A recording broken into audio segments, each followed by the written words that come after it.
Happy Friday, happy Friday, happy Fridays. Guys, as you walk in, please make sure you hit that like button. Please make sure you hit that subscribe button. Please make sure you hit that notification bell on the right hand side. Remember to click all because we do go live each and every day at 7 o'clock Eastern Time. Like always, thank you for tuning in to KI Culture Radio. It is Freestyle Friday. Hakeem, Jordan, what's cracking like?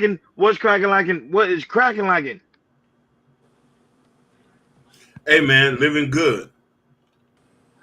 Hey man, feeling good, feeling great. It's Friday, the weekend's here, so we about to have some fun today. So you know how we do. So let's go, let's get it. Not only that, but shout out to everybody that's watching us all across the board: Facebook, Instagram, Kick, and also Twitch. Guys, make sure you follow.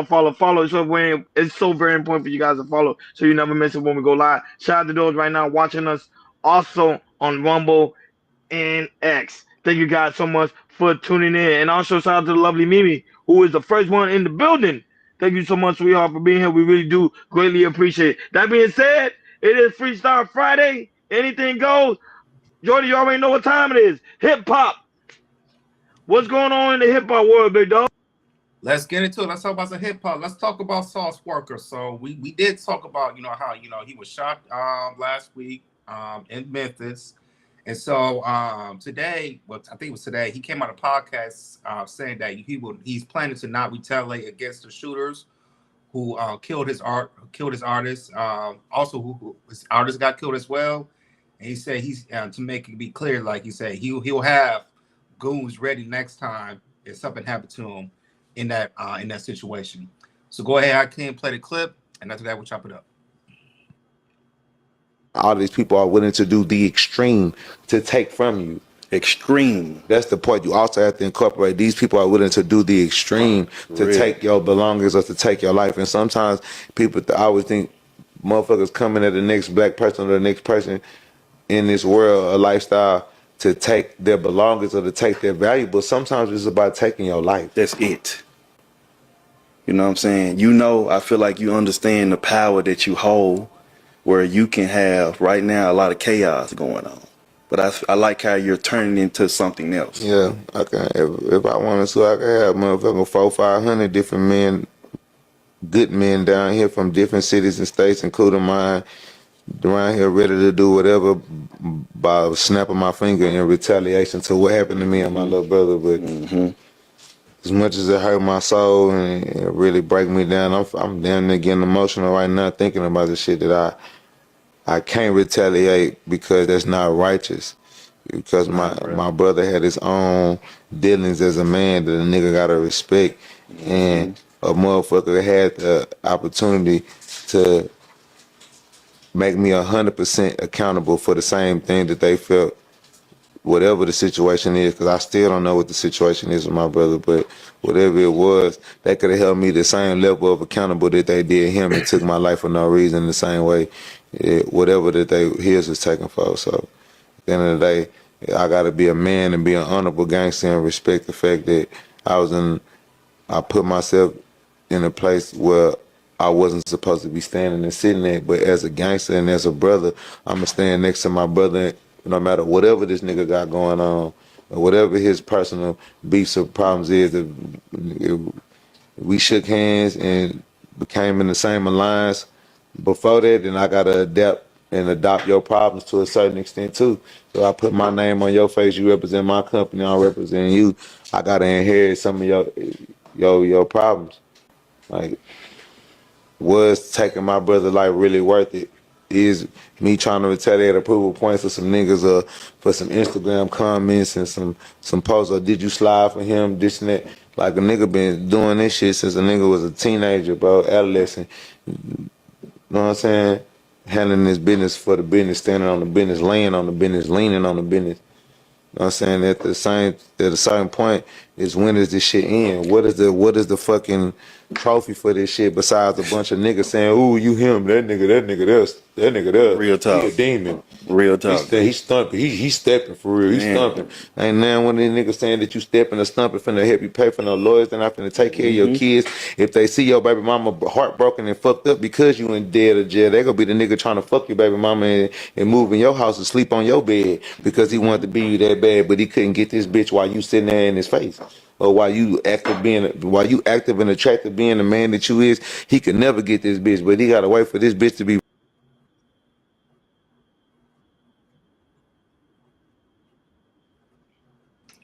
Go ahead, Ronnie. What's your take with Sauce Walker? My bad. I mute myself. Sauce Walker did he did hit on some very good points when it comes to aspect of not retaliating, because why you gonna retaliate on something that you might end up losing your life as well, or might end up doing prison time. Now we understand that SOP got brutally murdered, brutally you know killed, but at the same time certain things just leave it. You just gotta leave it alone. I know it's hurtful sometimes, especially as a man, when someone hurts your territory, you wanna get back at them.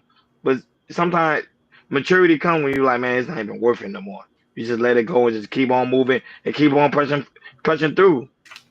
Go ahead, again. I'm gonna agree with you on that, but there's a slight problem I have when he said, "As a gangster, as a man." When, as black men, we're gonna stop associating ourselves with negative stuff? I'm not a gangster. I'm a black man in the community. I'm an American. I pay taxes. You know what I mean? I'm a brother. I'm a son. You like associating with that's not a title, and this is why you're gonna always have negative stuff come on to you. Associating yourself with these type of negative terms. You know what I mean? This is why America look at us in this way, because we have negative titles on us. And you know what I mean? And it's the reason why I don't think stuff like this will never stop. Stop being a gangster and be somebody who wants to help the community. Absolutely, how I can. And my thing, when you be a rapper or you be some type of entertainer and you make so much money and everything, to me, automatically, you have the money to live, to get out of the ghetto, get out of the hood, and live to a high middle class or a high class type of neighborhood and everything. And in that case, once you escalate out of that situation, you live in a different light and everything. But you do have the option to get back to your community and do what you need to do. But unfortunately, with rappers, when they in their life, if they can move out of it, but the mindset is still there. And to me, for most gangsters who get out of the situation, they still have the confidence of, yo, even though I left the hood, I was born in the hood, I was raised in the hood, and so the street life, mindset, it has left me, but eventually I move out of that. And to me, that's not the case, because you see, a lot of these his artists, and also a lot of young rappers who kept playing like that, or Nipsey Hussle, who kept being in the hood, and all of a sudden, you get a lot of disrespect. People don't like you, because you kind of flexing, and they will try to take you down and everything. So, yeah, man, I with you. I just wish that more rappers, would say move out of the hood, to take that mindset out and say, hey, I'm rolling a different path, because you have that much money going back to the hood and kind of staying in the hood, being in the situation, you're gonna get hate, and people will likely want to take you out. Now that Bashata Waha, who's also in the building, Mr. Cartel's in the building, also Mr. Darlaw is in the building. Thank you guys so much for coming through on this Freestyle Friday. Like always, guys, make sure you hit that like button, make sure you hit that subscribe button, make sure you hit that notification bell on the right hand side so you never miss it when we go live. Shout out to everybody that's watching us all across the board. We really do greatly appreciate you guys for tuning in. That being said, sports. Yes, sirree. Sports it is. Jordan, what's going on in the sports world, big dog? Let's get to it. Let's talk about head coach Deion Sanders. So it has been news that Deion Sanders has signed an extension to stay with the his Colorado team. It has been rumors, in months that there's a possibility that he might be a head coach in the NFL. If his son goes, then he might go coach and everything. So a lot of intriguing things, but he just found out that today that he will stay long term and signed a big decision to stay in Colorado. Let's go ahead, Hakeem, play the clip, and then after that, we'll chop it up.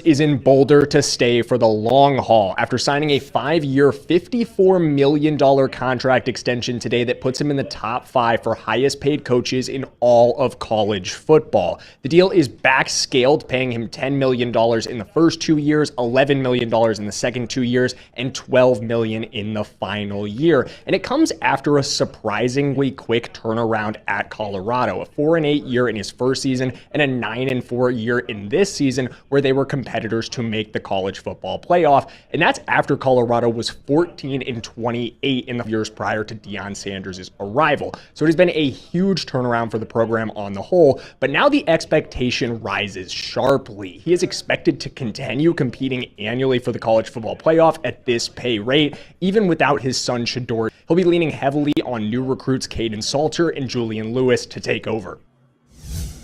Deion. Yeah, so there you have it. You know, he studied for the long haul, for Boulder, Colorado, and continue to build his college football team in Colorado. So go ahead, Ronnie. What's your take? Do you like this move? Do you don't like it? What's your take on it?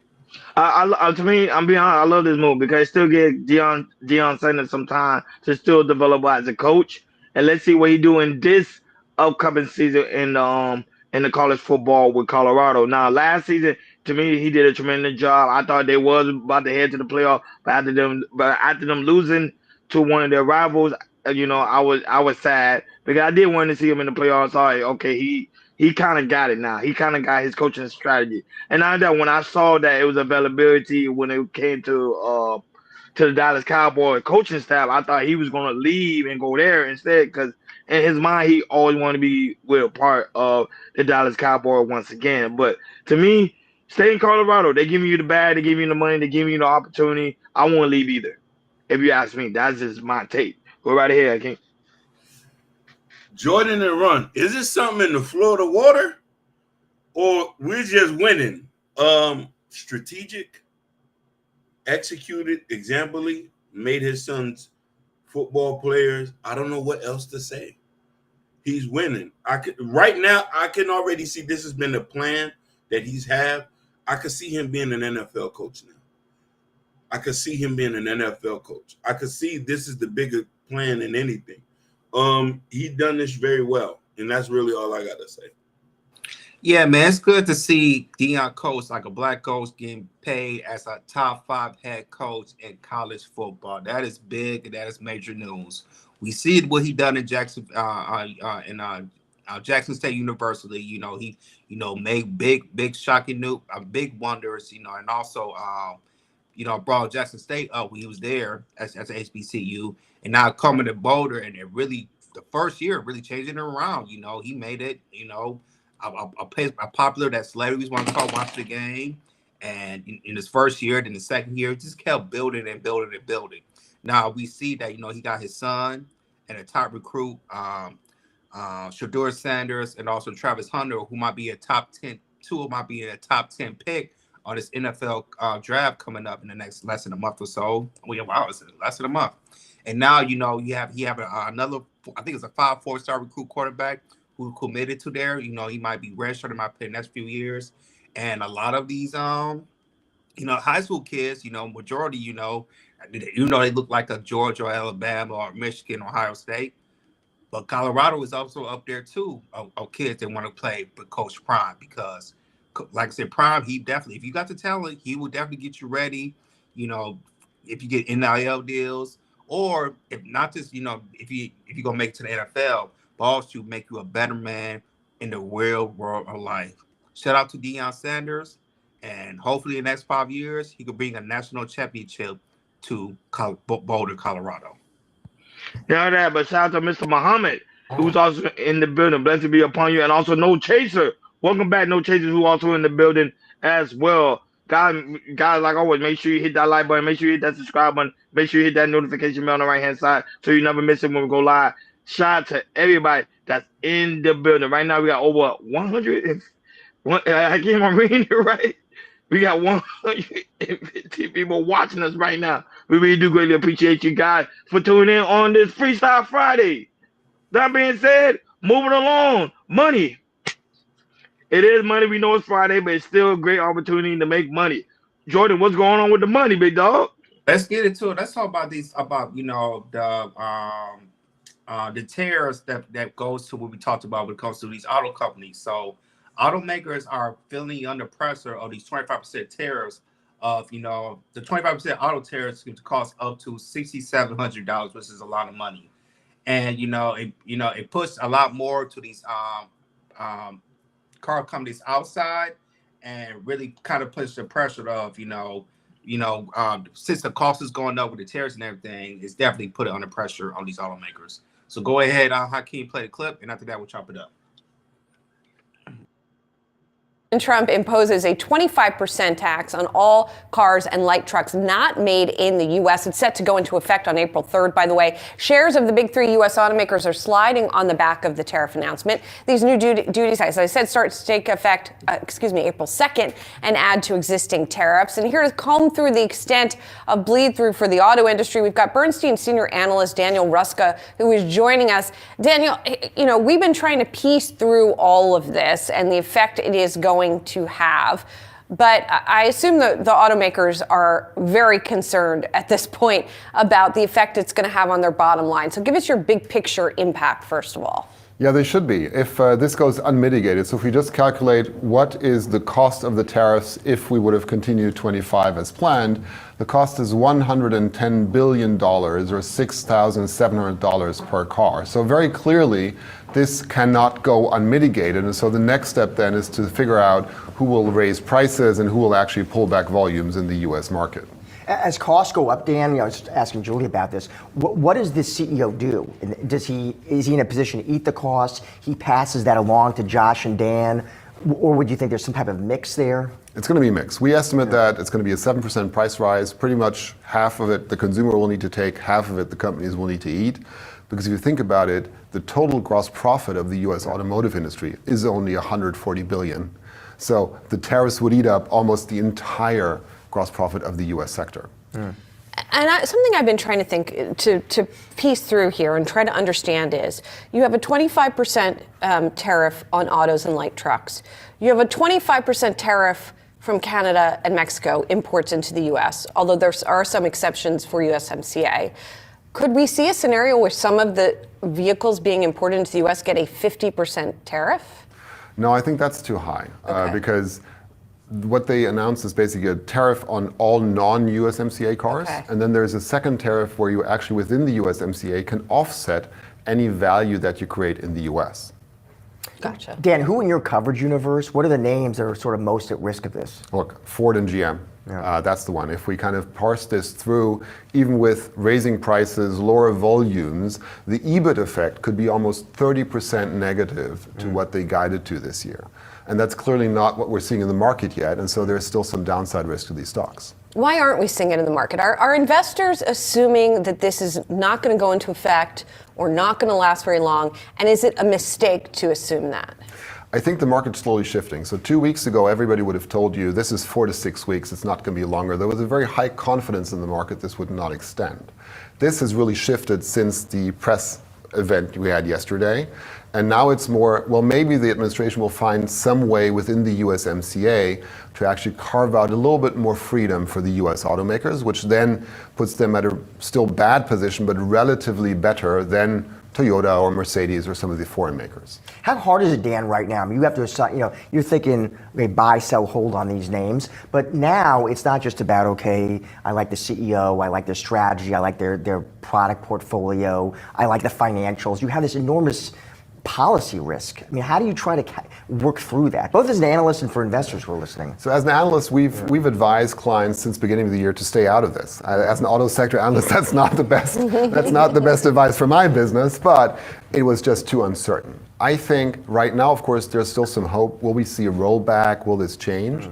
I would argue that within a week, I think we'll have a pretty good feeling whether this sticks around, what the framework is. And then actually analysts like me and on the buy side can get to work and kind of parse the numbers, work with the companies to figure out what can they mitigate, what's their strategy. And I think that's going to be really interesting as we kind of head into Q2, because then we'll really have some investment opportunities here. Something else I'm really curious about. So if the end game with these particular tariffs, and we know different tariffs for different things have different aims, if the aim here is to reshore American manufacturing and have autos made in the US, let's say, as a thought exercise, all of the cars made outside the US that are sold in the US, that they're reshored, that these automakers spend the money to build the plants, hire the people here, how much would that make US cars? How much would they cost? Would they be 25% more? Would they be more than that more? I don't have a good answer, but the answer is between 0 and 25. So it's pretty clear. No CEO will reallocate anything to the US if the cost is higher than 25%. But at the same time, if I'm making something in Mexico and I'm now making it in the US, I'll have to have fresh invested capital. I'll probably have a little bit more stringent regulations. I'll have higher wages for the UAW labor agreements. And so the cost is going up. If I had to take a ballpark guess, somewhere between 10 and 15% if I'm doing a really good job. But that means whatever happens, auto prices are going up. And that means what ultimately for demand, Dan? Demand's going. Yeah, man. If it's true, we could likely see, well, we already know from cars that are imported, but we seen the stocks going down with these American automakers, and it might be a chance that it might be an increase when it comes to these American automakers. So go ahead, Ronnie, man. What's your take?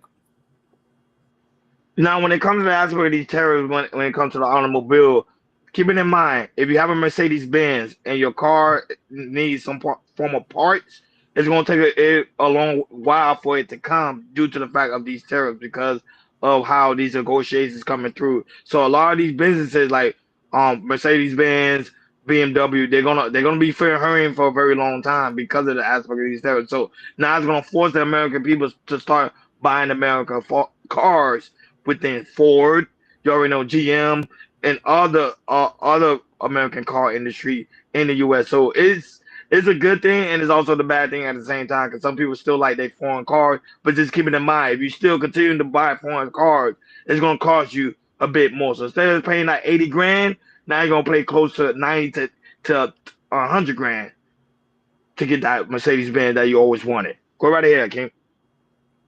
So preface this. I'm all for the tariffs. I do think that we need to start playing on an even playing field. I think a lot of people are very misconstrued about a lot of things. There is a lot of cars that are made here. You know what I mean? There's a list of them online. I have to look for it. Not only that, if you buy cars in America, you don't pay no tariffs. Simple as plain like that. For too long, other countries have been getting rich off us. And another thing too, America loves cheap stuff. And the only reason why a lot of these companies export their labor because it's cheaper labor in Canada and in Mexico. I don't know Canada for an example. I don't know how it's cheaper than us because they're expensive, and a lot of the cars are made there. But I know in Mexico, the Chevy, the Ford Maverick y'all love, and where it's 28,000, it's 28,000 for a reason because it's made in Mexico, but it's poorly made. You know what I mean? They don't follow a lot of safety things. And I'm just saying that's my opinion. So I think this is going to rearrange certain things and bring money back to America. For me, I'm more of a intrigued when it comes to the people who live in big cities like here in LA, Miami, New York, Chicago, seeing, not like high middle class or high class. And when it comes to, they'll buy cars and its tariffs are being, replaced and everything. I just want to wonder of how, are people that make, six figures, are they, even though the tariffs are going up, are they going to buy the Mercedes, the BMWs, the nice luxury cars that we see a lot when it comes to these big cities and everything? Just want to see, are they going to stop and go back to buy, American cars, GM, Chrysler, and Ford, because it's so high? or to these people, who has high middle class, it say it don't matter. If tariffs go up, I'm just gonna buy it anyways, because I have money and everything. But not only affect that, okay, you buy that. But the thing is like you kind of overspending on an imported car, which you could get a nice little luxury car that's made by GM, Chrysler, and Ford, and you'll get you might get the same amount of luxury you get for some luxury cars like a Mercedes. I know they're different; they separate themselves, and other luxury cars they kind of separate themselves from American cars. But at the end of the day, we just gotta see how it's gonna impact us here. I'm not saying the economy when it comes to people buying cars, and also bringing the plants, that's in the other countries back into America for more people to work, for these plants when it comes to which a lot of these plants are like in the Midwest and everything. So yeah, man, I just want to see how this year goes with these tariffs, and we're just going to go by there. Like that. Shout out to the lovely Bobby Bryan, who's also in the building. Thank you, Bobby, so much for coming through. We really do greatly appreciate you, sweetheart, for coming through like you always doing, showing us love and support. And Mr. Darlaw say I lost 50 points because I didn't give him a shout out, and that's not true because I did give you a shout out. Hey, he didn't listen. I made it clear in the beginning. Yep. In the beginning of it, we. So I reduct 50 points from you, good sir, because I did give you a shout out. And I have a highlight. Why highlights comment when you're talking about? You said Honda, Toyota, Nissan are the best D vehicle for your money. I agree. People love Nissan, Toyota, and also Honda cars. People love those type of cars. But guys, make sure you like, share, and subscribe. Don't forget to hit that notification bell on the right hand side so you never miss it when we go live. Shout out to everybody that's watching us all across the board. We really do greatly appreciate you guys for tuning in. We got over 126 people watching us all over, total combined. Thank you guys so much for tuning in on this Freestyle Friday. That being said, it is Freestyle Friday, so anything goes. Go right ahead, Jordan. Continue. All right, let's have some breaking news. This is coming from Elon Musk. So Elon Musk has announced that he has sold his social media company X to an AI company. AI will pay $45 billion, slightly more what Elon Musk paid back in 2022. But the new deal includes a $12 billion of debt. So go ahead, Clean, play the clip, and then after that, we'll chop it up.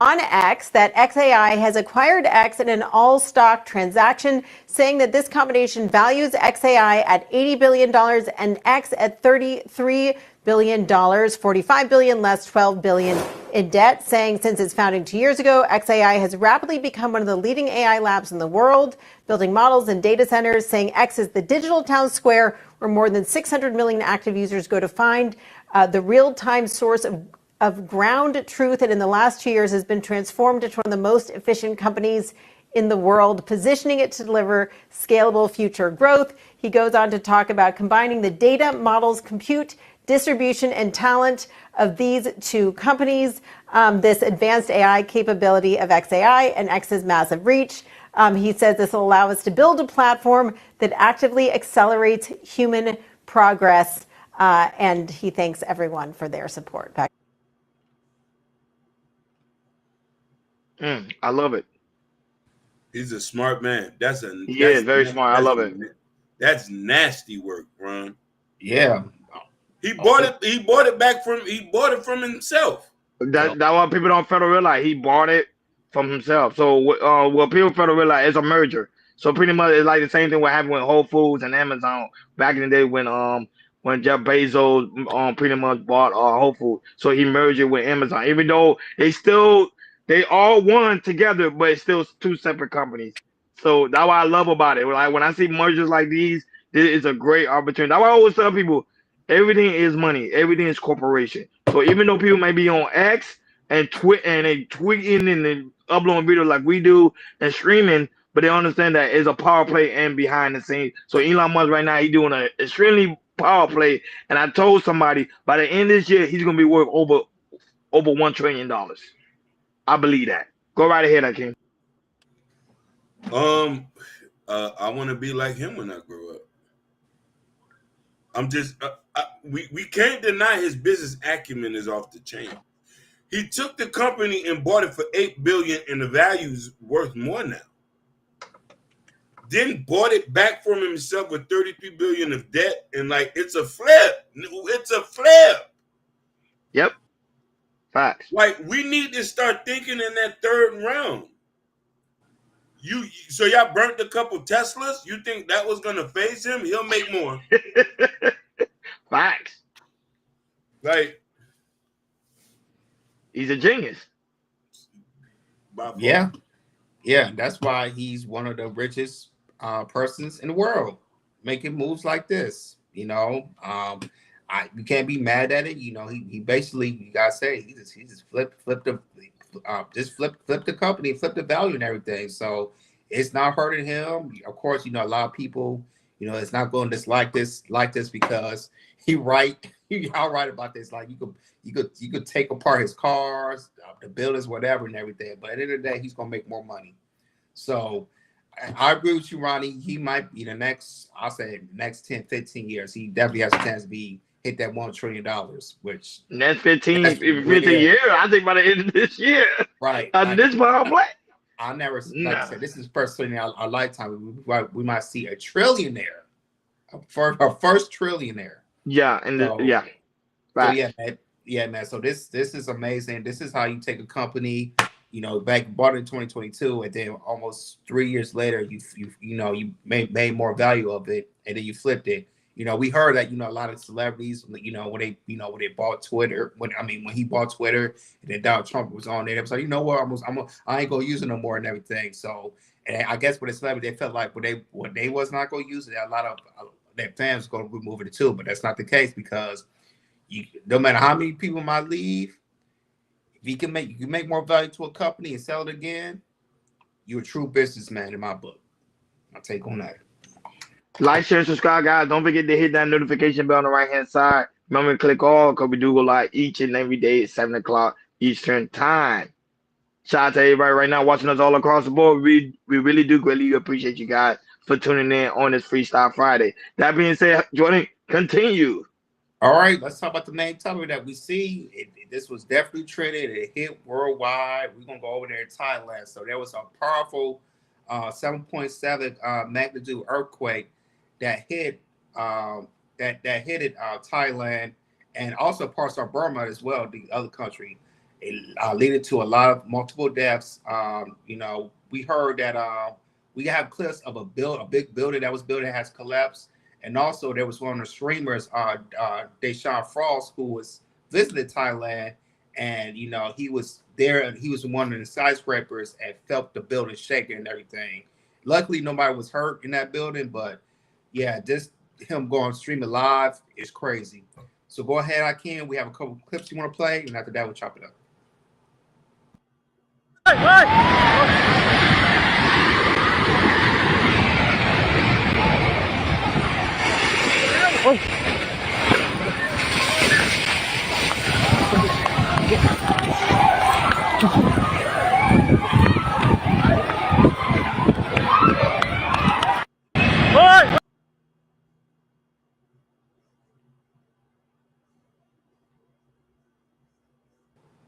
Oh, there's a couple more too, Akeem. I played the one with Deshaun Frost.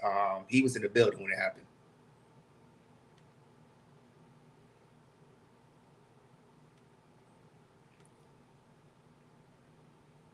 What is that? Nigga, it's just a... Oh, shit, this is a tsunami? No, deadass, what's happening? But it's an earthquake! Are you serious? Bro, what the fuck is that? Oh, I'm deadass. Why you... No, nigga, I'm dead. What the fuck is this? No, bro, this... Oh! Shit! No, we gotta die! No, this shit... Oh, shit! Oh, shit! Bro, what the fuck is going on? Why are you laughing? No, I'm dead ass. I don't know. Oh, look. Hold on, gang. Get that shit, Jalen. Oh, shit. we gotta go. How do you get out? We gotta go. We got stairs. Where's the staircase? Where's the staircase? Oh! No! Oh my gosh! No! Hey! Oh shit! What the fuck is that? Fuck! Hey, where do we go? I don't know. I want to fire! Go! Oh shit! It's coming! Hey, what the fire is it? Oh! What are stairs? Jump in the elevator! Stairs! Just like the stairs! You good, bro? We good? No, you good, bro. Make sure you do it. Just record, bro. Record just in case. Nigga, this bitch about to I got you. Record, bro. Record. What the stairs? Oh, Chad, look at this shit. Bro, look at this shit. Jalen. Bro, look on this whole shit. Just, come on, daddy. You good? Come on, bro. No, it's over there. He's in his drawers. Bro, this nigga Deshae is bad luck, bro. What I this do? man is bad. Bro, we just had a whole earthquake and because he want to come down here, and the universe knew he was canceled. This is crazy, bro. Bro, what? This is crazy. Bro, we never had nothing like this, bro. Oh my God. Bro, we never had real? nothing. No, hey, that was an earthquake. You was saying this shit like it happens every week. You like, oh, where do we go? Where do we go? Nigga, I ain't gonna lie, he was serious. Like, go, nigga, go, nigga. He was like, bro, I'm telling you. He's trying to go down the elevator. That's what I'm saying. We can't go down the elevator. Bro, what? She's so cool. Chat, y'all literally. I got a couple friends in Atlanta, but all my friends like my. What the fuck? In Thailand has now turned deadly as officials declare a state of emergency. The casualties come after the massive quake caused a high-rise in Bangkok to collapse. Elijah Westbrook joins us live from the newsroom with the latest. Elijah. Well, Cindy and Mary, I can tell you that Thai emergency responders are confirming that there are at least 2 people dead and an unknown number of others missing who are likely trapped under rubble. This after a 7.7 earthquake hit the Thai capital, Bangkok, and neighboring Myanmar. This is what parts of the Thai capital looks like this hour. The quake so strong it toppled over this skyscraper once under construction. Officials say there are at least 43 workers who are trapped. The massive building intended for government offices was diminished, as you could see, to a tangle of twisted metal in just seconds. Now, here's different video from another part of the city, and you can see here water from a rooftop pool streaming off the side of this high-rise as the ground below shakes. And in another clip, you can see cracks in the walls to what appears to be someone's apartment, while concrete and other debris sit on the ground outside. And as you can imagine, people are just startled by all of this. New images from the ground shows people in the streets after running outside in panic. Now, if the initial quake wasn't bad enough, it was then followed by a 6.4 magnitude aftershock, causing even more alarm. This area of Thailand is home to more than 17 million people. Again, we are learning at least 2 people are dead. Of course. In Thailand has now turned deadly as officials. In Thailand has now turned deadly as officials. I guess that's it.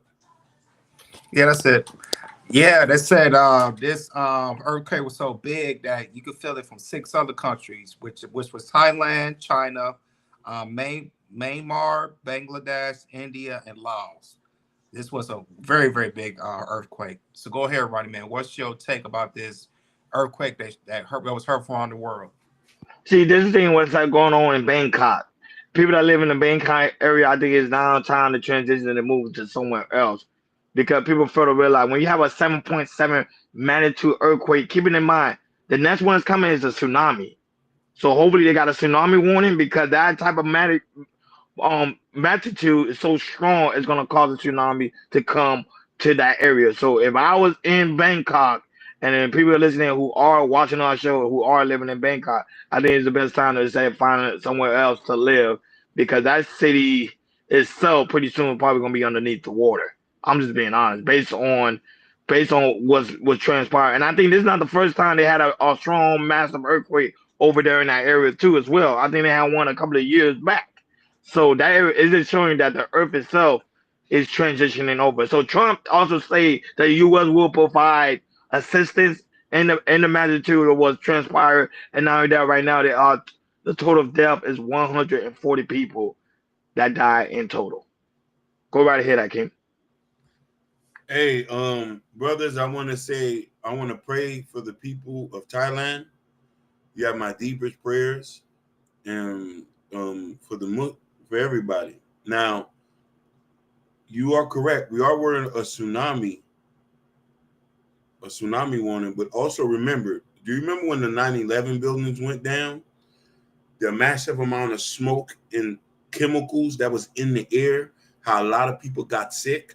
People was unalived after they was exposed to those debris, those stuff. So I was surprised that a lot of people was running, wasn't covering their mouths, wasn't tying things around their mouth instead of inhaling them.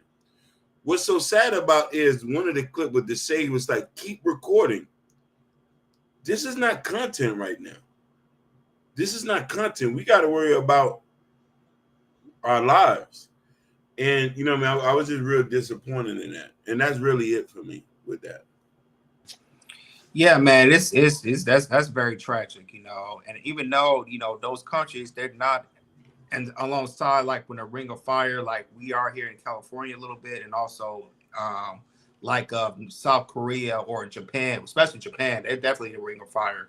And you know, you might feel more of an earthquake or aftershocks in that area. But in that southeast area, you know, even though you don't hear earthquakes and tsunamis don't happen a lot, but in certain areas, I know in the last 30 years that there has been earthquakes, not in the land, but outside of the land of the Indian Oceans, which you can see that there has been, you know, a couple of earthquakes that happen under the water, which it can cause a tsunami and everything. With I think the last 5 to 10 years, there was earthquake that happened in the Indian Ocean, which caused a tsunami, and it hit the land and everything. So, yeah, you know, that area, you know, you might hear once in a while, every 5 to 10 years, that you might hear a major earthquake either on land or in the water, which would cause tsunami and everything. And I see all of that, you know, the people that live there or the passport bros that you know goes there, stays there, whatever, and all that type of stuff. Just be careful, because even though it's not alongside a ring of fire,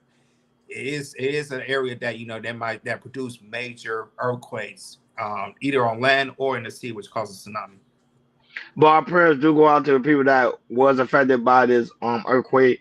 But keeping in mind, folks, that if you do live in that area, to me, I think the best bet is to look for somewhere else to live. Because if you got 7.7 magnitude of earthquakes, that means a next one might come. It might be an 8, a 9. It doesn't stop. It continue to escalate. It's just telling the earth is telling you that something ain't right. Like, share, and subscribe, guys. Don't forget to hit that notification bell on the right hand side. Remember, we do go live each and every day at 7 o'clock Eastern time. Like always, shout out to everybody watching us all across the board. 150 people watching us in total. Thank you guys so much for tuning in. We really do greatly appreciate you guys for kicking with us on this Freestyle Friday. Go right ahead, Jordan. Continue with the All right, variety of topics. let's go to the next topic. Let's talk about some layoffs that's going to happen in the Department of Health. So not just with the Department of Education, and also the IRS are being layoffs. Now it's impacted the Department of Health. Now we're going to see up to 10,000 people who might lose their jobs in the Department of Health. So go ahead, Hakeem, play the clip, and after that we'll chop it up.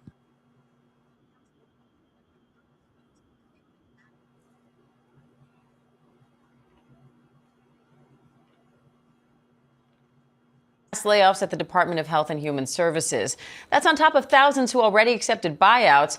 It's part of a massive overhaul by Health Secretary Robert F. Kennedy Jr., arguing this will make the agency more efficient and save the government nearly $2 billion a year.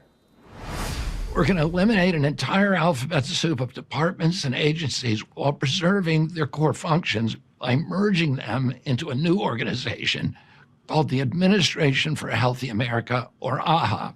Now public health officials are warning the cuts will impact critical health programs. Let's bring in former CDC Director and President and CEO of Resolve to Save Lives, Dr. Tom Frieden, for more. Dr. Frieden, thank you for coming on. Overall, HHS is cutting 20,000 people. That's about a quarter of its workforce. What impact do you think that could have? Because the administration is saying this won't affect critical services. Well, although the details aren't yet available, so it's hard to say specifically, we know that some of the things on the chopping block would make America much less safe. Take the Centers for Disease Control and Prevention. There have been discussions of reducing programs to fight microbes overseas. That's really foolish.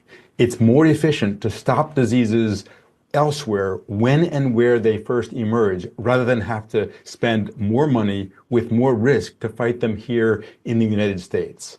Similarly, there have been discussions of cutting programs or combining programs on tobacco and nutrition. This is good news for the tobacco and junk food industries and for cancer cells. It's really bad news for the rest of us. And Secretary Kennedy says most of these cuts will be to excess administrators and that they're increasing the number of scientists and frontline health providers. They're also pledging to make Medicare and Medicaid, the FDA, the CDC, other agencies more effective and more accountable to American patients and taxpayers. What's your response to that? I think every agency could be better, and we need to see the details. What we've seen so far is really a chaotic approach to cutting things, then putting some of them back.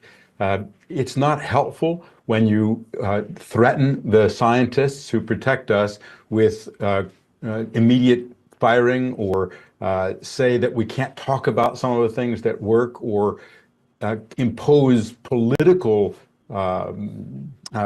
perspectives on things like vaccine safety. Vaccines are a modern medical miracle. They're why most of us grow up healthy. They're why we've prevented millions of deaths around the world. And efforts to undermine confidence in vaccines are really problematic because they mean that we're at greater risk for diseases that can be disabling or deadly. So what's your biggest concern when it comes to these HHS cuts? Big picture. Big picture, I'm concerned that America will be sicker, less safe, with a less competitive economy and higher healthcare costs. Now, I hope there could be improvements. There are things that can be done. Secretary Kennedy has talked about chronic diseases, and we do have a chronic disease crisis in this country. But most of that is something that we know what to do about. It's reduced tobacco use. It's reduced junk food consumption. It's helped communities increase physical activity opportunities. It's improved primary care systems. Medicare, our largest health program, spends less than 5% of its total budget on primary care. And yet that's what you need. That's what we all need: a good doctor, a good clinician, a good healthcare team to take care of us. We also lack a strong public health system. We need a stronger health system and a stronger public health system at the local level, at the state level, and centrally, nationally. We need evidence-based, fact-based programs that protect people and give real evidence about what works to live a longer, healthier, disability-free life. Do you think private companies, nonprofits, healthcare providers, can they make up for any of these shortfalls? Unfortunately, there is no alternative to a strong federal government. There are things that non-governmental organizations and universities can do, but fundamentally, we rely on the government to do certain things well. Look at the evidence, make recommendations, support communities, provide the funding for primary health care and for public health. Cutting things is not likely to improve them. Improving things is likely to improve them. All right, former CDC Director Dr. Tom Frieden, we appreciate your time today, sir. Thank you. Thank you. Department of Health. Yeah, we're seeing a lot of stuff in the U.S. government. We're seeing a lot of changes going on when it comes to these layoffs. Now it's happening in the Department of Education. Department of Health. My bad. Department of Health. Go ahead, Ronnie. What's your take? No, but the Department of Health do need some changing, do need some twerking. So that's the whole point of these massive layoffs. And like Kennedy said, they're trying to merge everything into one big old organization. So it'll be like pretty much the same thing like what Elon Musk did. It's just gonna be one big foundation. So now they're gonna focus more on food, medicine, and how to eliminate too much medical costs. Because right now America is struggling when it comes to the aspect of paying their medical bills, especially when it comes to the aspect of health. So, and now that when it comes to the food, the CDC and all these other companies, how they really doing a little bit bad thing when it comes to our environment. So them doing this layoff, it's gonna hurt. It's gonna hurt some workers, but the end result is going to be good at the end of the day. So people, that was it. Sometimes got to get ugly before things start looking good again. Go right ahead, Hakeem. Shout out to Shiesty Avenger. Ashton's in the building. Go right ahead. So I do agree with this shakeup, and I do think that it was kind of careless of us to have all these different components separated into its own entity. And this is why we start to people don't communicate. Bringing it all under one house just makes it better. You know what I mean? Instead of different buildings, is in one building is a different office. Hey, can we get the jab today? No, not today. You know what I mean? So it's just things like that. So, you know, I do agree with that, but I am a little bit concerned about him maybe cutting funding to scientists overseas to try to stop diseases. You know, America is one of these places where we like to be proactive on things. That's attacks, diseases, whatever comes. And, you know what I mean? It's good to have boots on the ground in other places to understand what they're dealing with so we can protect home front. Yeah, when it comes to this, I mean, like I said, we see a lot of these layoffs when it comes to other departments. But the Department of Health, I'm very, very interested in what they're going to do with this situation. You know, I know it's kind of like you kind of cleansing, you know, the stuff that we don't need and start something fresh and everything. But I'm more of an impact if Kennedy is going to, you know, ban a lot of these, you know, bad ingredients when it comes to, you know, highly processed foods and everything, because, you know, compared to us and other countries, you know, we accept a lot of highly processed food, you know, compared to other countries like France or UK. They have a lot of stuff banned of products that's in ingredients in our foods, and it's banned over in like in the UK and France and everything. And also when it comes to like canned sodas and everything, you know, we might sell like a regular can size, but in the UK they got small can size and everything. So I hope, you know, these cuts, you know, I feel bad for the people that's working there, but I hope these cuts can help the long road when it comes to, you know, health in our country, because, you know, a lot of Americans, you know, we're overweight or we're obese, you know, because we eat unprocessed food, sugar, all that type of thing. So I just hope with these cuts, you know, it can help. We can see some better things coming out, you know, when it comes to our health, because health is very, very important, you know, and we could treat other countries, you know, we have a lot of people that die when it comes to food and everything, you know, people that, you know, die like in the early age between 70 and 60 because of being healthy or being overweight, something like that. So it's sad to hear about people losing their jobs, but hopefully in the long run it works out in the future.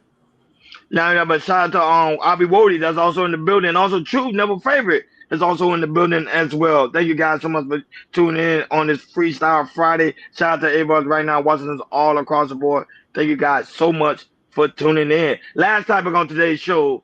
Go right ahead, Jordan. I got some breaking news, people. Breaking news coming for Florida. We got some updates from Sean Kingston. So Sean Kingston and his mom has been there was a deliberated today, and he has been found guilty.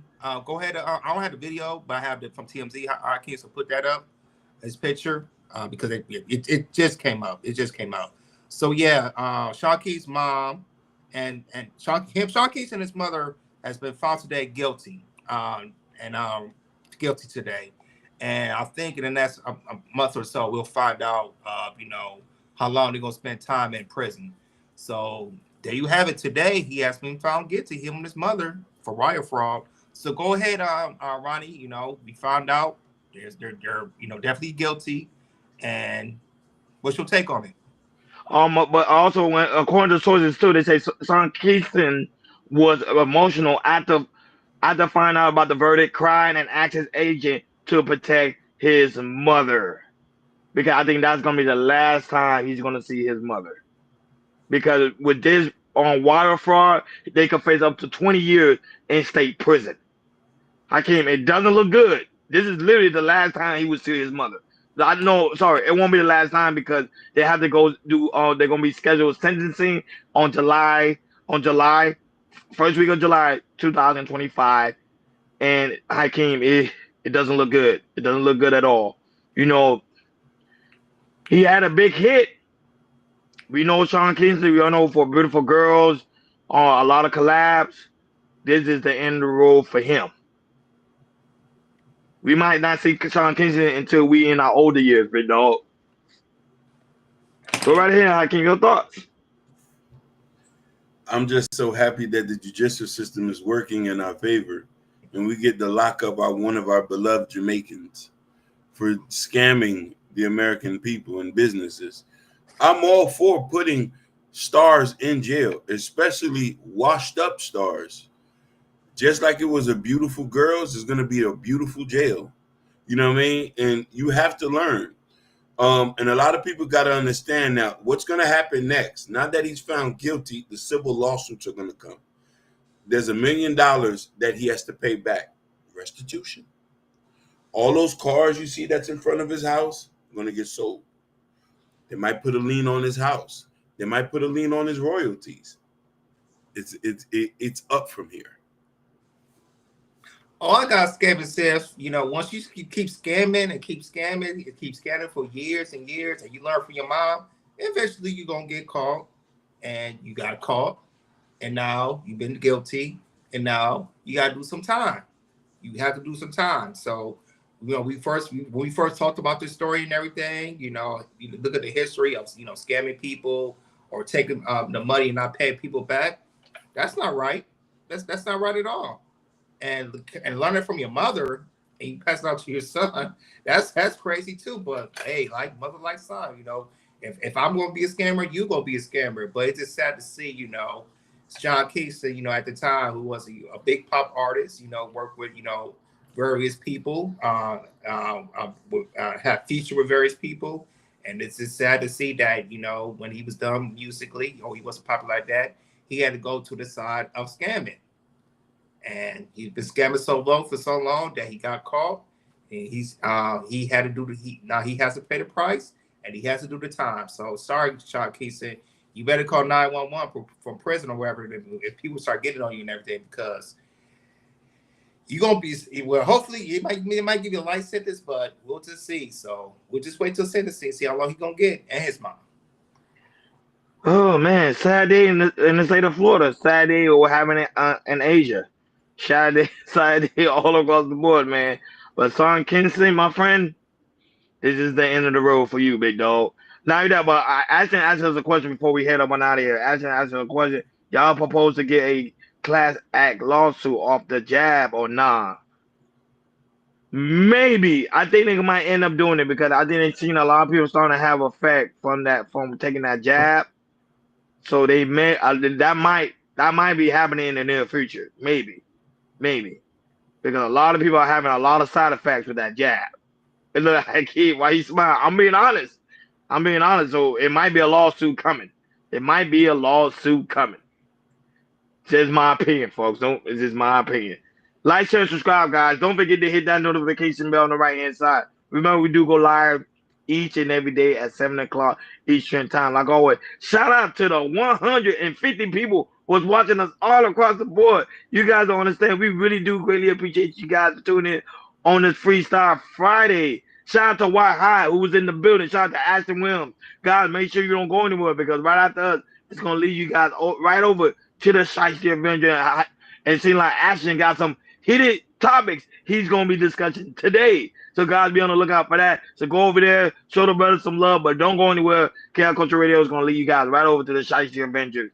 Shout out to him, and then also his lovely co-host Mimi, who was also in the building. Shout out to Mr. Darlaw, who's also was in the building. Albie Wody, thank you so much, big dog. Always coming through. Was also in the building. No Chaser was also in the building. Truth, never favorite, was also in the building. Hey, Truth, what's going on, big dog? I hope all is well over there on your end. And let us know that you officially got married. Let us know.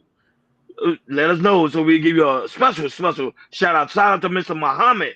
Blessed be upon you, was also in the building as well. Mr. Cartel, who was also in the building. Shout out to those 10 people right now watching us on Rumble. Thank you guys so much for tuning in. We really do greatly appreciate you. And I have a shout out to the lovely Bobby Brown, who's also in the building. Shout out to those who are watching us on Instagram. My Instagram apparently went down. I came in, went down. Your points back, Rodney. He gave you your points back and more. Oh, he gave me my points. Thank you, Kawafi. Thank you, Kawafi, for giving me King Kawafi.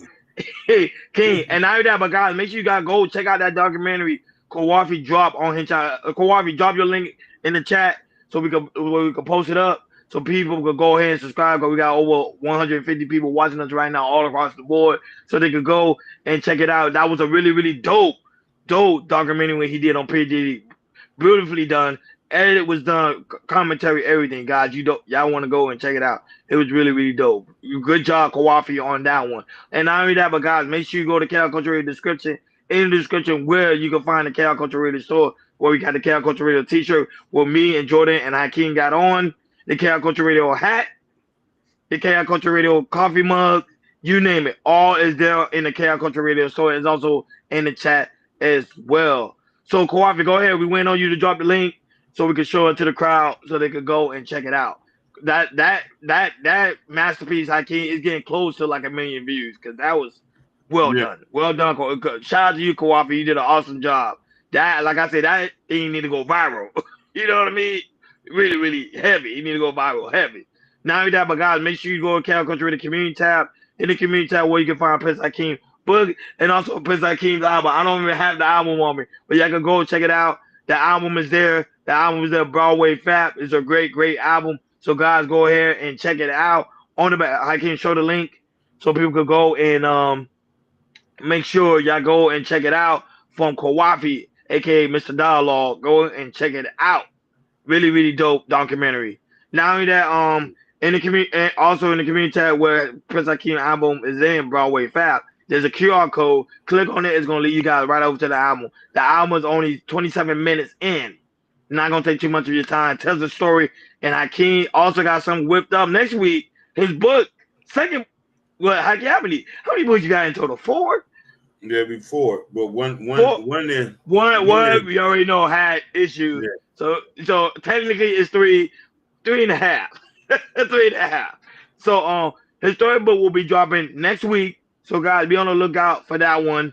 He will let you guys know. We will make an announcement so you guys can go ahead and support the brother. Hakeem is not only just an author, a writer, a podcaster, an artist. Hakeem, what else? What can you not do? A fashion designer. What else you cannot do? It seems like you're doing it all. We're gonna build an electric car soon. Like always, guys, thank you for tuning in to KL Culture Radio on a Freestyle Friday. We will see you guys next week. Enjoy your weekend. Be safe.